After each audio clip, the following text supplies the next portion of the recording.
Hi, everyone. Welcome back to the Change Your Mind podcast, where we explore personal development, spirituality, and science. I'm your host, Chris Ashley. I am so excited for today's guest. We're going to talk all about leadership and communication and sales and personal development and being a badass black belt in like all these different martial arts. And like, as always, who knows where else the conversation is going to go.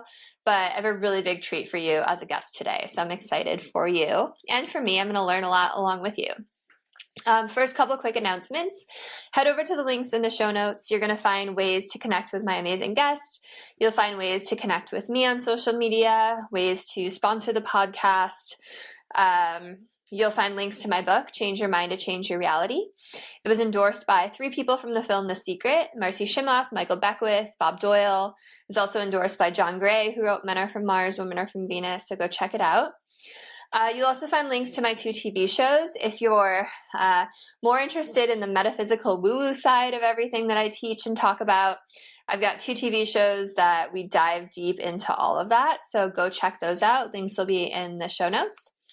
And as always, this podcast is part of the Los Angeles Tribune Podcast Network. And actually, my guest today is part of that network. So there's so many amazing podcasts. Come check them out. Come check out our events. We have events almost once a month at this point with incredible speakers and panelists. So what if the one thing keeping you stuck is the way you think? Welcome to Change Your Mind with Chris Ashley, the podcast where science meets spirituality and mindset becomes your most powerful tool for transformation. I'm Chris Ashley, author of Change Your Mind to Change Your Reality, trainer, speaker, and lifelong seeker. For years, I battled trauma, depression, anger, chronic illness, low self-worth, and the weight of old stories. Until I discovered how to rewire my mind, reconnect with my divine nature, and consciously create a new reality from the inside out. This show is here to help you do the same. Each week, we explore the intersection of personal development, spirituality, and science, diving into topics like healing, emotional mastery, entrepreneurship, resilience, and the quantum nature of reality. You'll hear powerful stories, gain practical tools, and real conversations that will help you change your perspective, get unshakable confidence, and live the vision your soul has always known is possible. Whether you're navigating a major life shift, building your dream business, or seeking deep healing and alignment, you're in the right place. So if you're ready to break through, take back your power, and create a life on your terms, this is your moment. Let's break free from the patterns that hold us back, awaken to who we truly are, and rise. Your transformation starts now. So with no further ado, with me today, I have Dr. John L. Terry. So John is a 3-time Martial Arts Hall of Fame inductee. He is an international speaker and trainer, a 2-time Amazon Top 100 bestselling author, and John is considered an expert in leadership, communication, sales, and team building. So welcome, John. I know you have so much to teach all of us today. Chris, I am so glad to be here. Thank you for the invitation, and I'm looking forward to the conversation. Me too.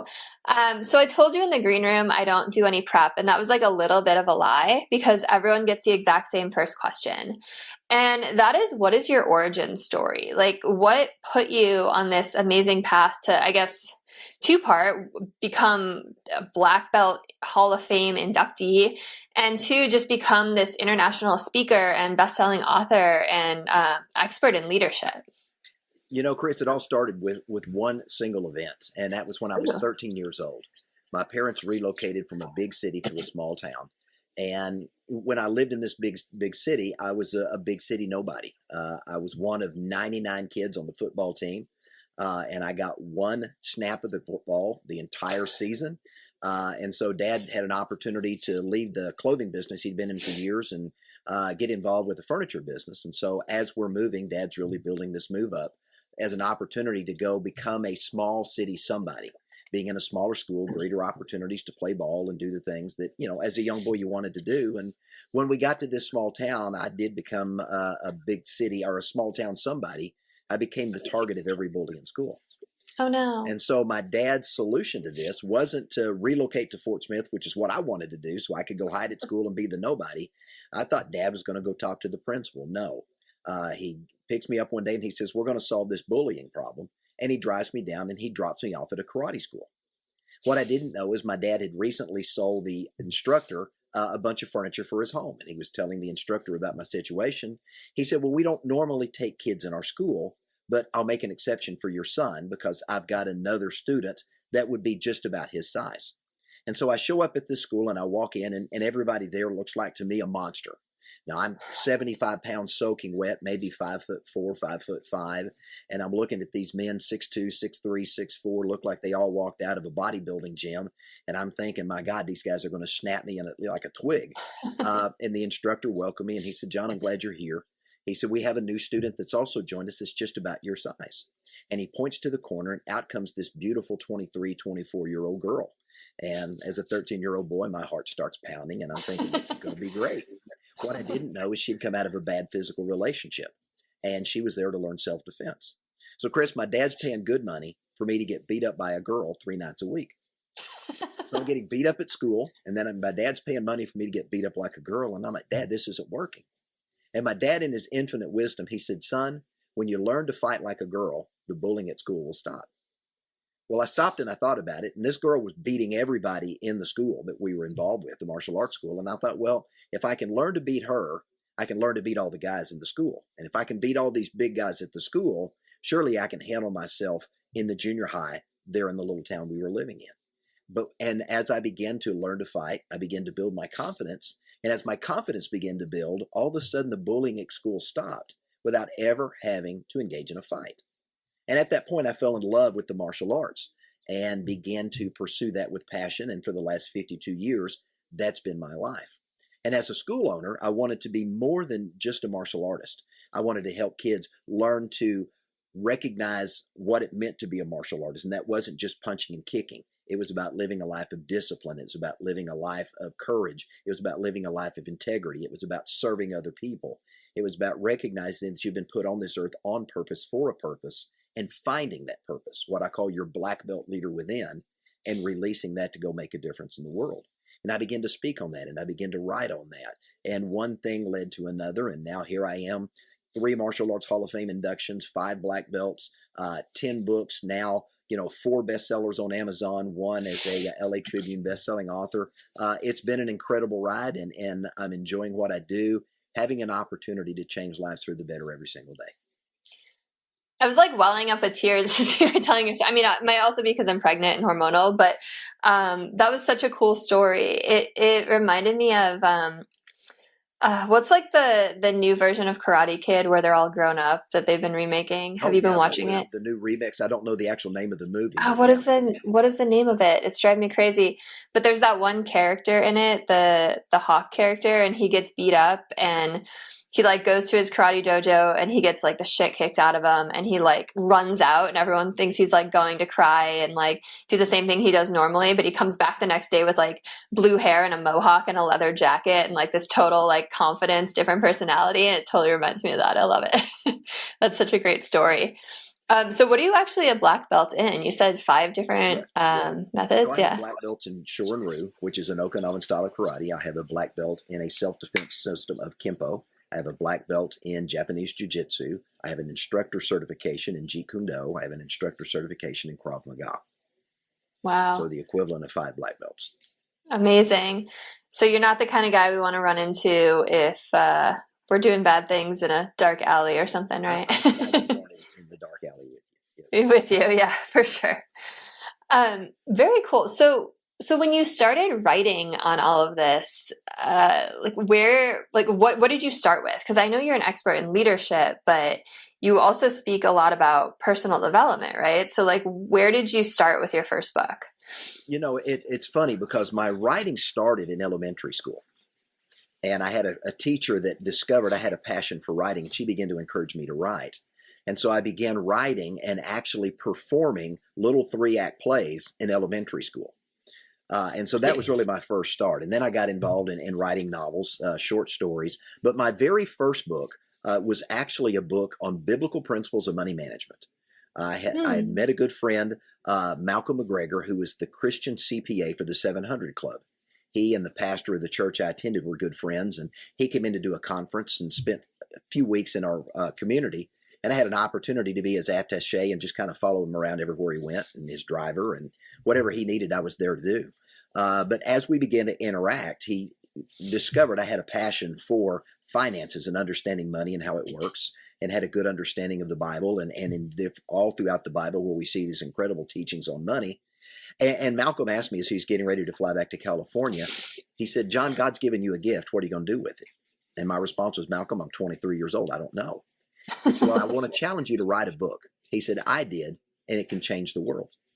And Chris, for 3 nights, when I would lay down in my bed at night and close my eyes, I couldn't sleep. I kept seeing Malcolm's face and hearing Malcolm's voice saying, "Write a book. I did. It'll change the world."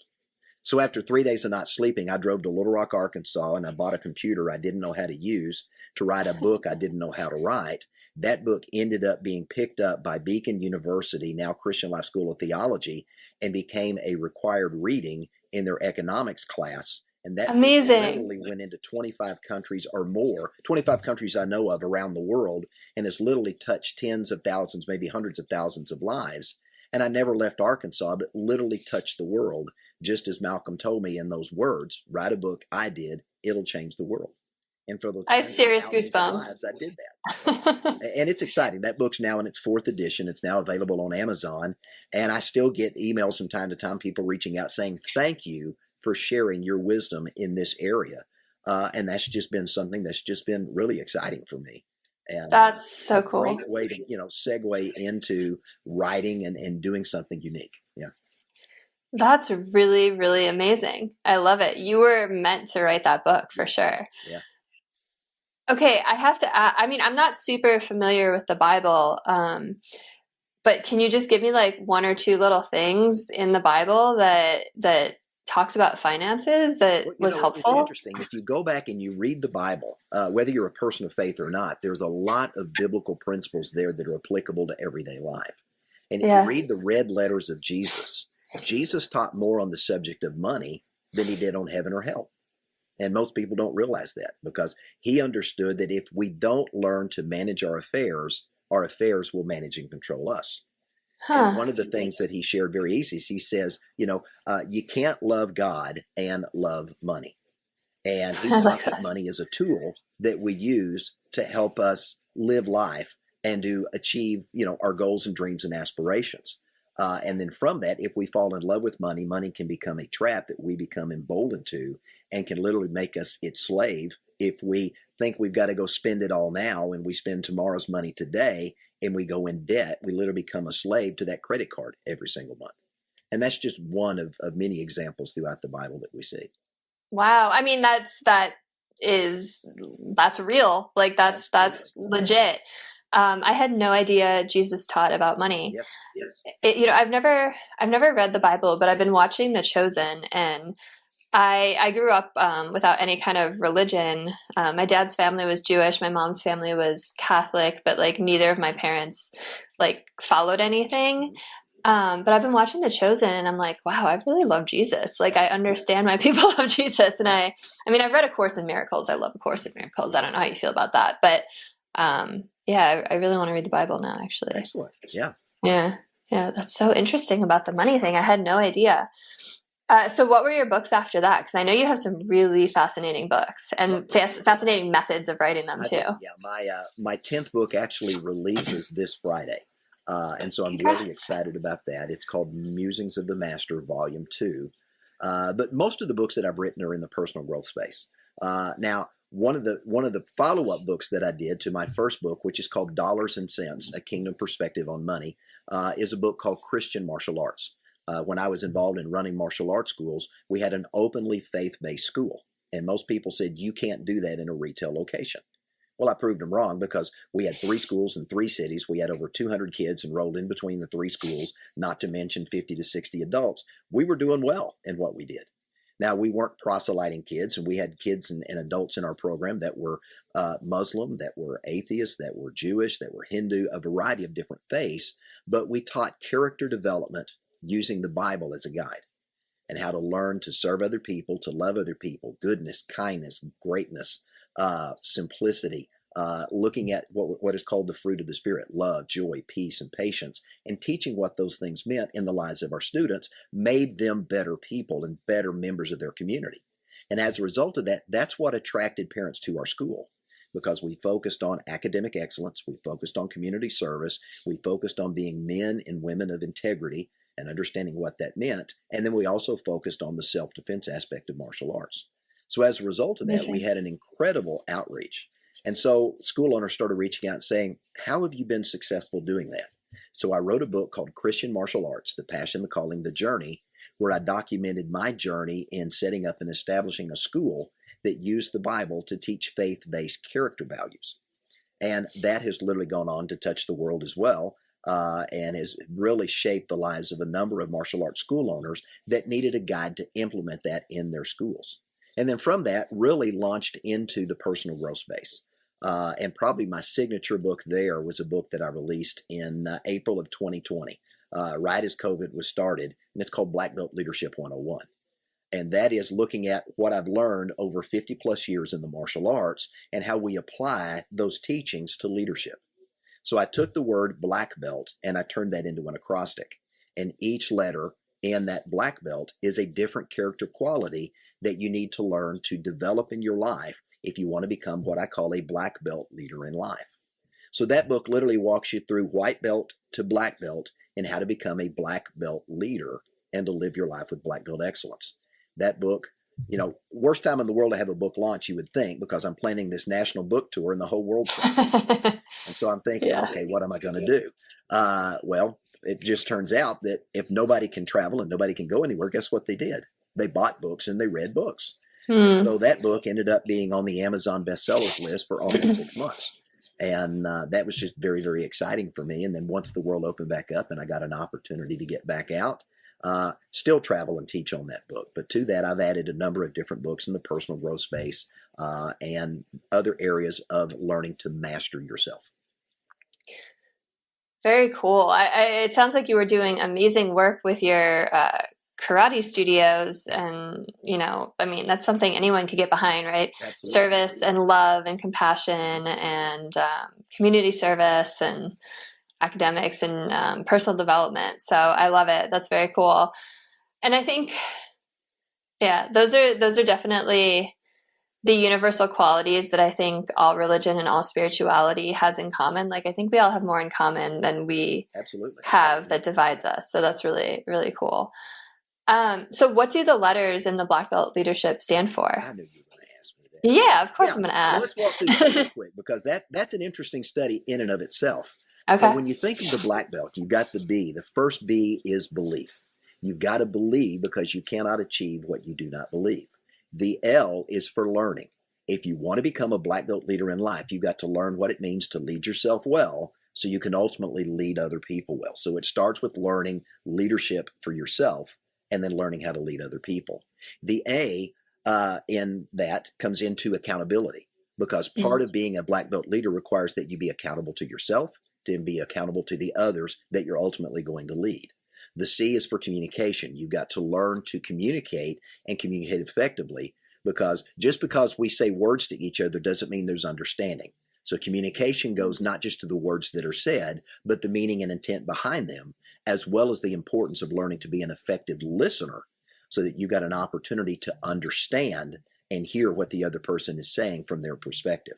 The K is kinetic, because leaders are people of action. You can't be a leader and sit on the bench. If you're going to be a leader, you got to get off the bench. You got to be willing to get in the game. You got to be willing to fight the good fight. And if you get knocked down, you got to get up and keep going. That's the K. The next B is boldness. You've got to be willing to be bold, because leaders go first.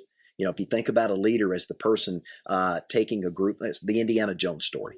You've got to be the Indiana Jones that picks up the machete and begins to hack the trail through the jungle to go find the hidden city. You've got to go first. That requires boldness in and of itself. The E is for equipping, because as a leader, you're not just developing yourself. A leader equips other people who will one day take his place or her place as a leader.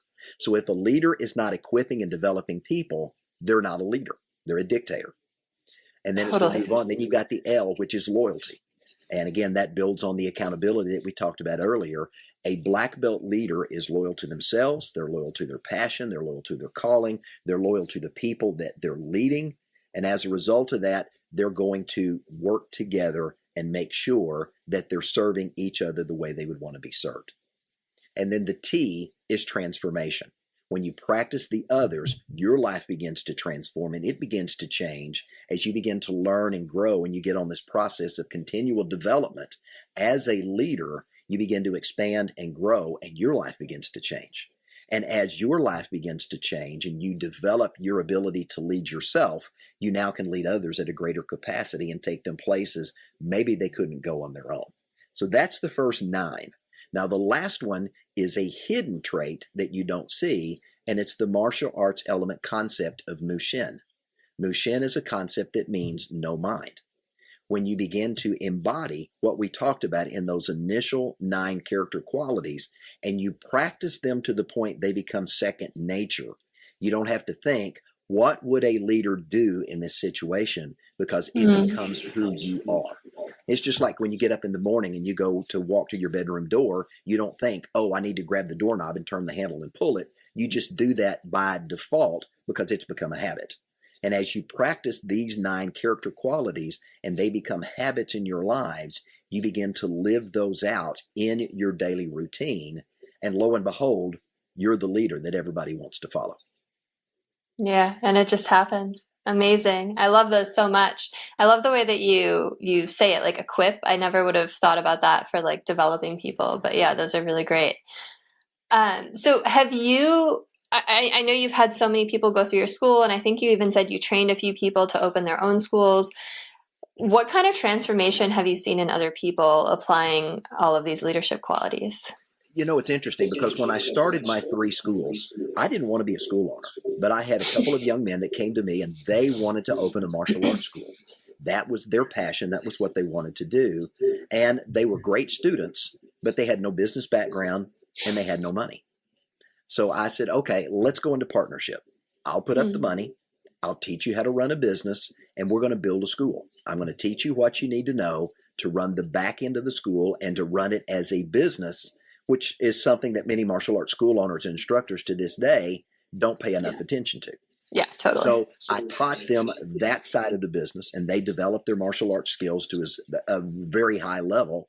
And I told them, I said, at some point, I'm going to be done and I'm going to give you everything you need to be successful. At that point, my seed capital comes out of the business. Whatever's left over, and I'm not taking a dime above what I put in, whatever comes out is yours. And you're going to go from that point forward with the experience, the knowledge, the wisdom, and the insight, and whatever money's left in the account from your good stewardship to be able to take that and go and grow with it. And out of that, 2 of those schools continue to this day. The third one, that individual decided he thought he knew better and tried to do some things I taught him not to do, and he did them anyway. And as a result of that, he failed. And he had to come back after it was over and apologize for not following through and not doing what he was told. But again, that in itself is a learning opportunity because we learn from success, but we also learn from failure. Oh yeah, you learn really important lessons from failure. Wow, what lucky men that you to be like mentored by you in that kind of way and to have you give them the capital to start up and teach them all the business side. And yeah, I used to own yoga studios, and trust me, like it's a very different person that's like a great yoga teacher versus a business owner. Right. Yeah. You know, and it's funny because I just keynoted a conference for a group of financial advisors in Chicago this last week. And it's interesting. A lot of those same failures that I see in the martial arts industry in my work that I do with the United States Martial Arts Hall of Fame, I see in this second industry, in this financial services industry. You know, just like when you go ask a martial arts instructor, what do you do? Well, if they say, well, I'm a karate instructor or I'm a taekwondo instructor, well, that's what they teach, but that's not what they are.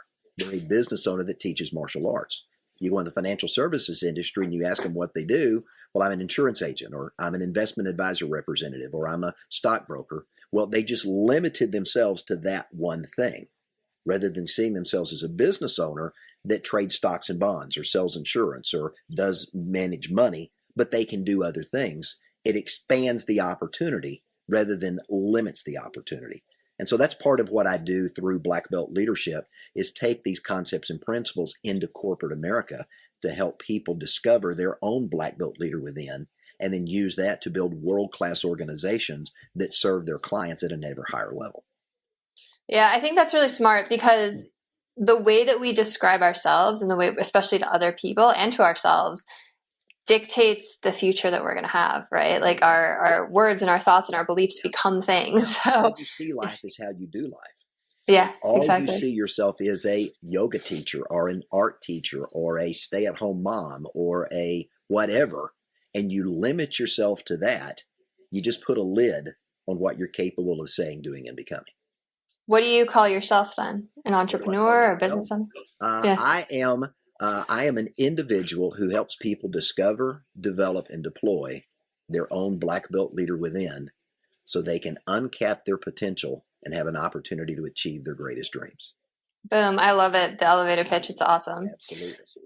Misty and I were just talking about that right before this call. It's like, we've got to nail that down on mine too. Because it's when people ask you that, you want to be able to say it like you just did. And you sound like a badass when you say it. So, okay. So I want to talk about your other books too, because I remember we were chatting before and you were telling me that you wrote them in a really unique way based on, I believe it was conversations on your podcast, and then you compiled them into a book. Do I have that correct? Part of the series I do, The Musings of the Master, is really a compilation story. Leadership lessons are everywhere, as you and I talked when we were talking earlier. The problem for most of us is we don't live in the moment to see and experience and take the time to glean those lessons. And we get so busy thinking about what happened yesterday or what we're going to do tomorrow or what we're going to do next week, we miss what life is trying to teach us every single day. So I try to be very intentional about living in the moment, because if you think about it, this moment right now is the only time there is. We can't go back and undo the past. We can't go forward and change the future because it hasn't happened yet. We've only got right now. And every day when we get up, life wants to teach us a lesson. And if we pay attention to what life is revealing to us, there's always a lesson there to learn. And it's picking up those lessons. Like, I picked up one just the other day. I was talking to an individual on a plane, and he had a winery. And as we were talking about the winery and the process they go through to make grapes, I asked him, because there's an old proverb in the Bible that says you don't put new wine in old wineskins. And I asked him, I said, why would they say that? And I said, I see similar writings in Egyptian history and in Greek history. I said, why would we see that in all these different places? And he began to explain that when wine is first made and it's going through this fermentation process, that part of this fermentation process of the sugars inside the grape juice turning into alcohol releases CO2. And as it does, it begins to expand. And so if you have a wineskin, which is a piece of leather that they used to use to carry wine, and all of it had stretched to the point that it could stretch no more, and you filled it full of wine, well, as the wine's going through this fermentation process and it began to expand, all of a sudden it would rip the wineskin, and the wineskin is ruined and the wine's gone. And so out of that, I took the idea of, well, there's a lesson there. When we have an open mind to be able to learn and grow, it's like a new wineskin, that as we're fermenting these ideas that life is teaching us and revealing to us every day, we give them the opportunity to grow and expand so we can apply them to our lives.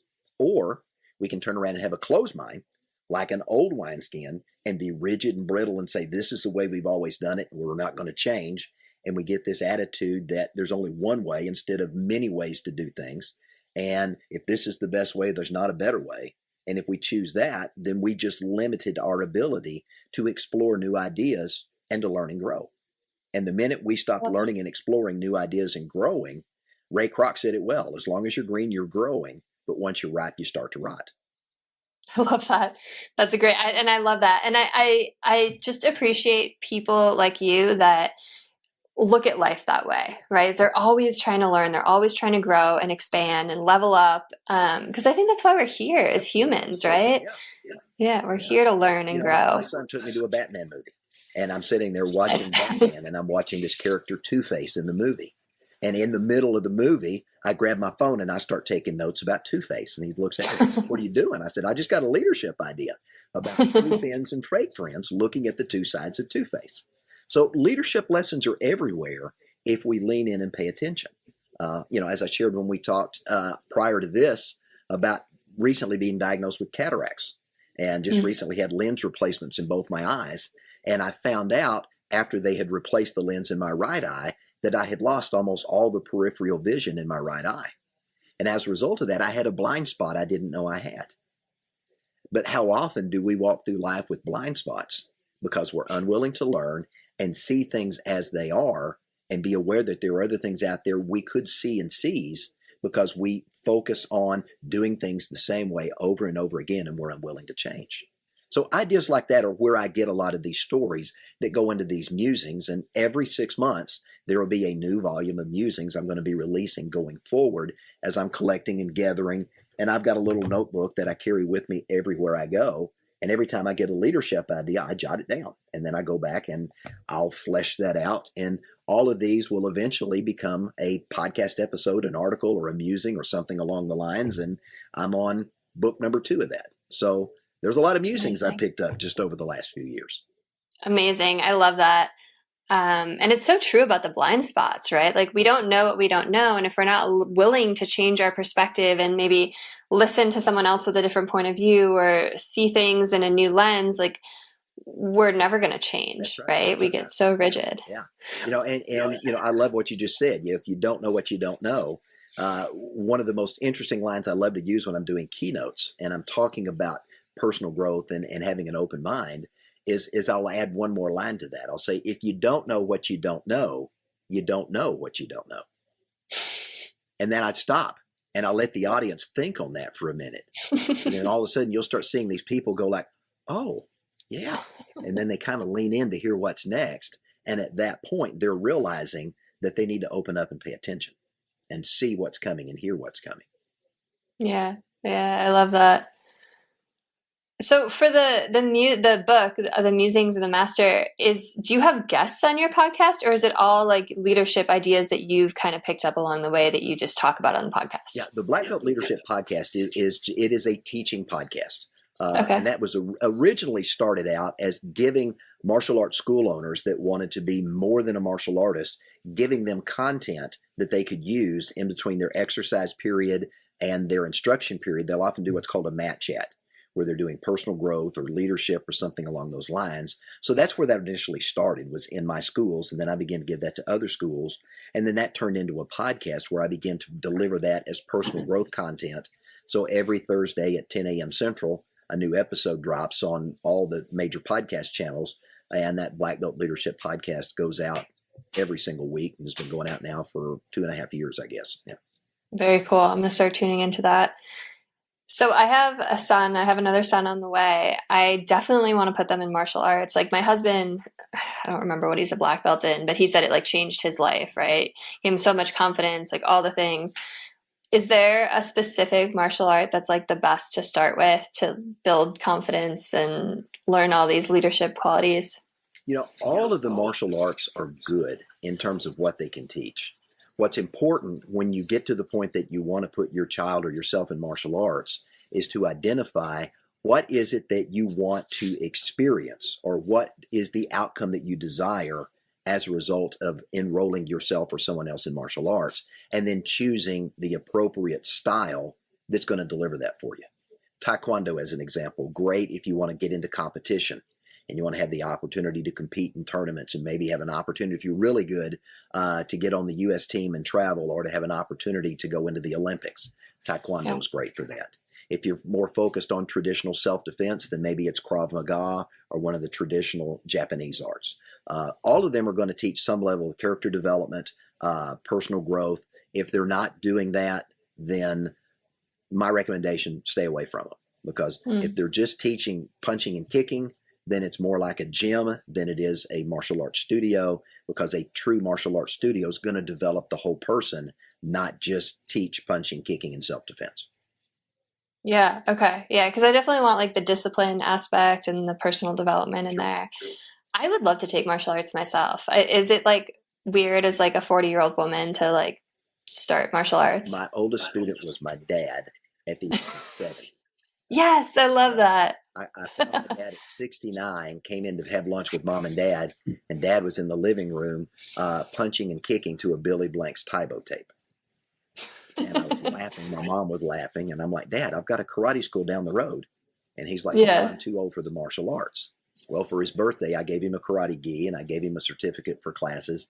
Dad came down and absolutely fell in love with it. 5 years later, at the age of 75, he earned his black belt. And Dad stayed in the school and continued to teach until he was 80 years of age. And Aw. at that point, his skin had gotten so thin from age that when the kids would grab him to practice their moves, his skin began to tear. So he had to kind of pull back from that a little bit. But Dad's 89 and he still punches and kicks a little bit. And it's, to my opinion, helped extend his life and has made him a better person as a result of going through it. And he absolutely loved it. That's really cool. Yeah, I mean, there's definitely like an aspect of being a woman where like I get nervous walking around in the dark by myself or like in a parking garage or something. It would be nice to know, like I carry my little taser sometimes when I go for a walk. It's like a pink taser. My first induction into the United States Martial Arts Hall of Fame in 2008 was for 10 years of doing predator awareness, predator safety, rape assault prevention, internet safety, in schools and universities all over the country. Oh, cool. That was a very important part of what I started doing early on when I got into martial arts, was focusing on the self-defense and situational awareness aspects of helping those most vulnerable among us, children and women, learn how to walk through life unafraid. And that's something I still get the opportunity. It's funny because when I'll go do a corporate event, or I'm going to go do corporate training, oftentimes they'll say, well, if you're here, can you also do a women's self-defense class for our employees? And I love that just as much as going in and teaching leadership or team building or communication or human behavior or any of the other stuff that I teach, because it adds value to those individuals. And for many of them, you don't know what that 2 or 3 hours we spend together doing that does down the road to protect them from stepping into a dangerous situation, because now they learn to recognize it in advance. Yeah. Are there any tips that and I know we're going so far from personal development, but are there any tips that you can just give women listeners for like predator awareness or anything like that? One of the big things is to be situationally aware. One of the biggest detriments to today, what I see for women, is this thing right here. Oh, yeah, they totally. walk with their cell phone all day long with their head in it like this. And when you've got your head in your cell phone and you're not paying attention to what's going on around you, it's very easy for someone to take advantage of you and take you somewhere you don't want to go. Yeah. And the other thing I would say for women is trust your instincts. It's funny, when I was a little kid, I could be in the back of the house doing something I wasn't supposed to be doing. And my mom would say, Jonathan. She would know. Now, that's when she said that. That was not my real name. That was my you're in trouble name. Yeah. She could be in the kitchen. I could be there in the house, but the woman could see through walls through her instinct. And she trusted that instinct, and it was right 99% of the time. So trust your instinct and be aware, and don't put yourself in a position that you could be compromised. Yeah, that's great advice. I'm from Chicago originally, and I remember before I moved, there was this group of like teenagers that were like mugging people and robbing people. And it was the middle of winter, and they would target people who didn't have jackets on because they would be so cold that they would just be like focused on the cold and kind of like trying to get to their next destination, like head down. And like, what a smart thing on their part, but just little things like that you don't think about that other people think about. Yeah, most predators are opportunists. They're looking for someone who's not aware of what's going on around them. And as a result of that, they're seeking it. It's just like if you watch any of the Discovery Channel things about, this African safari, the predators look for that outlier. That's an easy target. And if you make yourself a harder target, or a target that's aware with your head on a swivel, you're much less likely to become the target because they see you as aware. Yeah. Yeah, totally. Yeah. I mean, you're really making me convinced that like I need to take classes and put my kids in classes because I'm a positive person and I believe in like the goodness of humanity, but it's also a scary world out there, especially when you have kids. It's like pretty terrifying. Absolutely. So, yeah, it's important. So, I want to talk more about leadership with you. Is there, what haven't we covered yet today that you want to get out there to people about leadership? Maybe that's a good place. Leadership is a lifestyle. And it's important that we understand leadership is not something you do. Leadership is something that you are. And I think that's a distinction a lot of people miss. They think that leadership is a title or it's a position. And a title or position, that's all that is. If you get named a manager, you get named a shift leader, it doesn't mean you're a leader until you earn the respect and trust of your people and they're willing to follow you. And so leadership starts with learning to live a life of saying, I want to become a better version of me today than I was yesterday. Because the quality of thinking that got me to where I am today isn't going to get me to where I want to go tomorrow if I want to keep learning and growing. If I'm okay with being dull and boring and staying the same way for the rest of my life, then I can quit learning and growing. But at that point, I've just capped my ability to lead myself and lead other people. And when we understand that leadership is a lifestyle, then every day our job and our responsibility is to become just a little bit better than we were the day before so we can continue to grow ourselves as leaders so we can continue to lead other people better every single day. I like that definition a lot. And I don't know that I would have defined a leader by someone who's always trying to better themselves, but I now that you say it, I'm like, yeah, that really fits. That really makes sense. And I think it's also making me think like, we all make mistakes, right? Like we all screw up or have regrets or things we wish we could have done. And, just because like you might, if you're listening, just because you might have like made a mistake or didn't have a conversation the way you wanted to, or didn't handle a situation the way you wanted to, doesn't mean like you're not still a leader, right? Because as long as you're trying to strive for better and learn and grow. Like, would you agree with that? Oh, absolutely. I mean, in the martial arts, there's a concept called yin and yang. And you've probably seen that symbol at some point if you've ever watched any, old, B-style movie from the martial arts. But in that, you've got two sides of the same coin in the yin and the yang. And so success and failure are two sides of the same coin. And it's important to remember that in every success we have, there's a small element inside of that where that success could have been better. Or had we not have chosen to do things a certain way, that success could have turned into failure. And every failure that we experience also has the seeds of success in learning the lessons that failure wants to teach us if we're willing to learn. But it's important to remember, Chris, that both success and failure are moments in time. If I go run the 100-yard dash today or the 100-meter dash now, and I get the gold medal, that was successful today. But when I get up tomorrow, if I want to be successful tomorrow and I'm a track runner, I've got to go run another 100-meter run.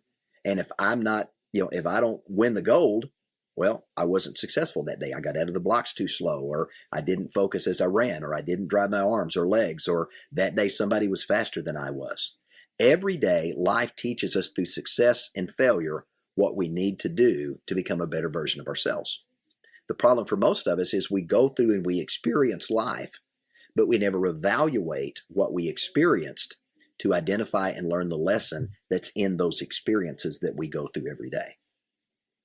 And you're only a failure if you get knocked down and you don't get up. Failure is a moment in time.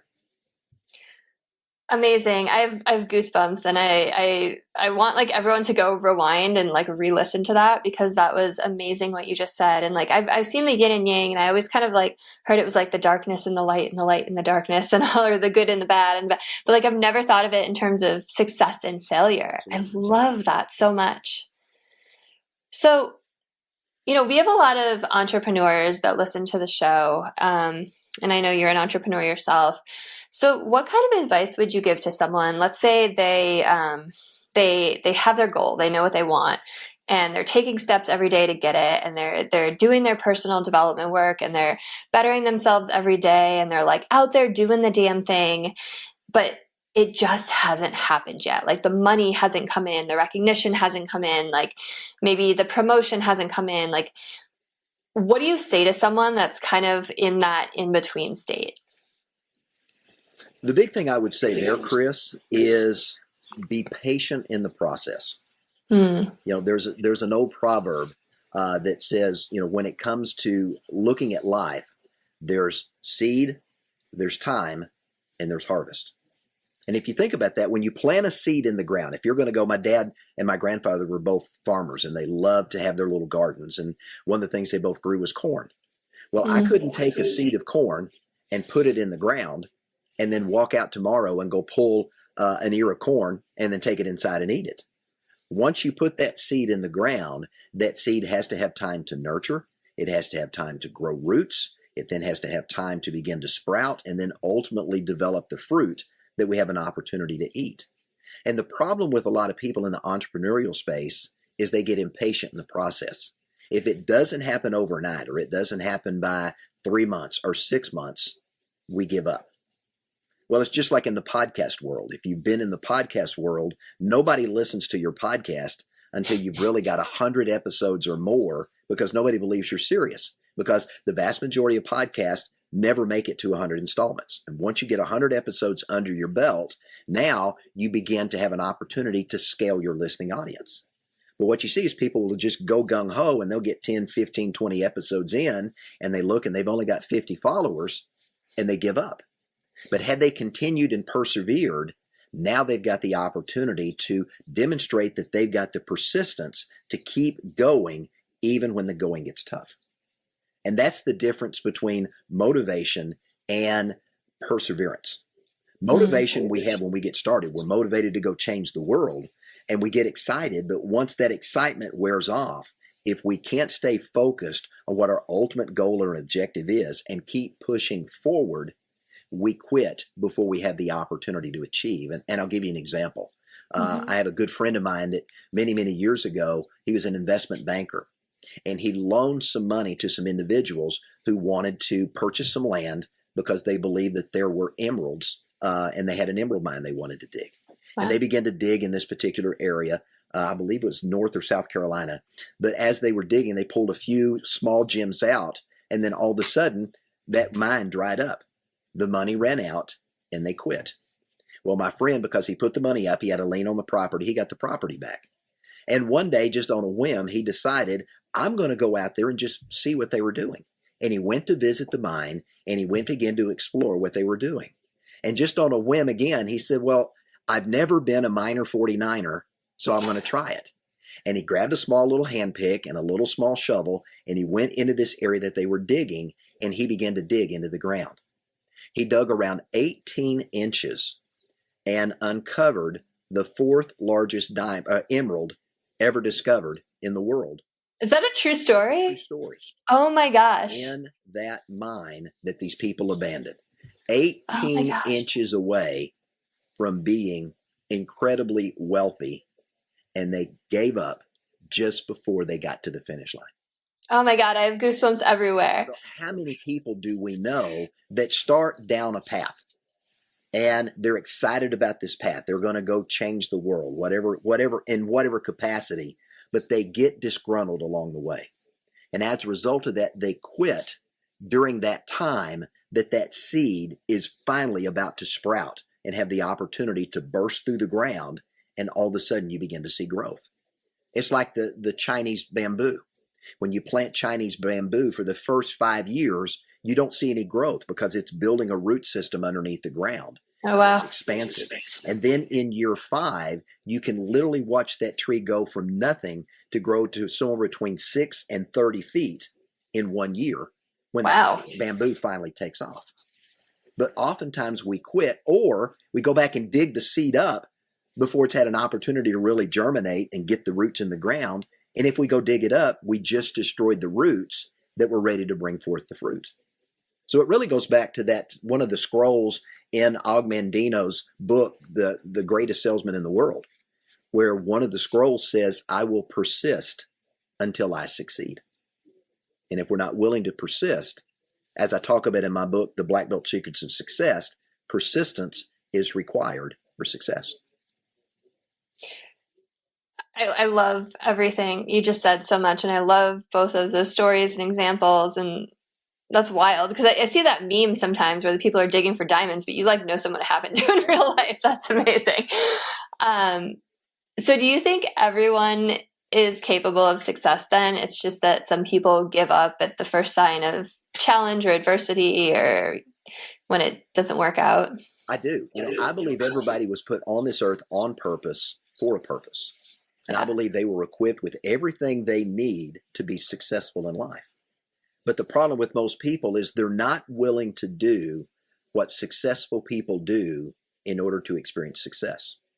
In my book, Black Belt Secrets of Success, the number one success principle of the 11 success principles I teach in that book is this: successful people do daily what unsuccessful people do sometimes or not at all. And a great example of that is Kobe Bryant. When Kobe Bryant was in junior high, getting ready to go into high school, Kobe made a decision: I'm going to do what nobody else is willing to do because I want to be world class at what I do. So Kobe got up at 4 o'clock in the morning, 5 to 6 days a week, and he practiced for 2 hours early in the morning. He came in and ate breakfast, and then he went back out and he practiced another 2 hours. Wow. He ate lunch. He went back on the court for another 2 hours. He ate dinner, back out on the court for another 2 hours. 8 hours a day, he was putting in the practice to become the very best at every situation he could ever put himself in. And he did that relentlessly all through high school. Wow. And he said in an interview, he said, if you do that over time, at some point, nobody else can catch up. And that's how he was able to go directly from high school into the NBA and become perhaps one of the greatest, if not the greatest basketball player to ever play the game. Hey, Michael Jordan, but yeah. Michael was another one that played. But they were willing to do what unsuccessful people do sometimes or not at all. They made it a part of their daily routine to do what was required to become a world-class master at that art, profession, or trade. And that's the problem with most people is they want it, but they don't want to do what's required to become a world-class black belt master of whatever their it is. Yeah. I wonder if some people just don't even know what to do because it's they haven't found the right mentor or read enough books. It's they have this idea or they think they want something, but they don't even know where to get started, or they're so afraid to get started that they get frozen. Yeah. I don't know. Lao Tzu said it well. He says, the journey of 1,000 miles begins with a single step. Yeah, that's a good most one. people are unwilling to take that initial step into the unknown because it's unfamiliar. It's scary. The reticular activating system in our brain says, no, don't do that. That could be dangerous. Well, in trying to protect us, it holds us back from having the opportunity to say, to do, and to become more. But I think for the people that feel like there's something stirring inside of them as they're listening to us talk, my advice would be take that first uncomfortable step and do something. If you think you want to become world-class at leadership, go buy a leadership book and read it. And every day as you begin to read that book, do 3 things. First, before you read it, ask yourself, what can I learn today from this chapter or this area of reading that I can, number 2, apply to my life? Learn something new and then apply it to your daily routine. And then take what you've learned and what you've applied and teach it to someone that same day to reinforce that concept, and then go back and do it again tomorrow, and then do it the next day, and then do it the next day. And after you've read that book, go get another one and read it. Go find a podcast you can listen to. Go do things to begin to fill yourself with what it is you want to accomplish so that you begin to stretch and grow yourself to become a better version of yourself. And you'll ultimately find your plan, your purpose, and you're going to find your way down that track of 1,000 miles and ultimately arrive at the destination. I love that step 3 is to teach it to someone, because when you have to teach something to someone, you break it down in a way that is so digestible and that helps you learn it on a deeper level. 100%. Yeah. Yeah. Have you ever been in a situation where you've had to teach something that you didn't really know that well? And I have many times, and it's you study the shit out of that right before that presentation and you figure it out. And then as you're teaching it, it's it clicks even deeper for you. It's pretty amazing. Yeah. And it's interesting because it's that aha moment that we have when we learn and our brain becomes curious. We get that dopamine release in our brain that triggers our mind to say, this is important, remember it. And then when we apply it, we get a second release of that chemical that says, this is, again, important, remember it better. And then when you teach it, you get that third release of dopamine that says, save this where you can retrieve it because this is super important. That's how we learn and stretch and grow ourselves to become a better version of ourselves. Yeah, that's cool. I love your brain chemicals even get involved. And I just want to also speak to what you said a moment ago too about, stepping outside of your comfort zone is so important. And also like surrounding yourself by like-minded people, because I was thinking about it as you were saying that, like all of the entrepreneurs I know like love taking risks, like at least like calculated risks, right? Love stepping outside of their comfort zone, love trying things that scare them.